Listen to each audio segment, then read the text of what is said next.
so going through a divorce is bad enough. What happens if you go through a divorce and the majority of your assets is in a qualified plan like an IRA or 401k? What do? Well, what happens is they kind of freeze that. But if you have to get to it, remember, you're going to pay penalties. That's going to be used against you in the divorce.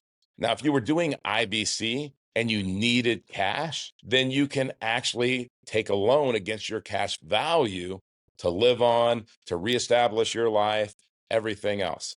There's a huge difference between somebody that does IBC, infinite banking concept, and somebody who's a 401k or IRA holder. And I want you to be on the right end of that.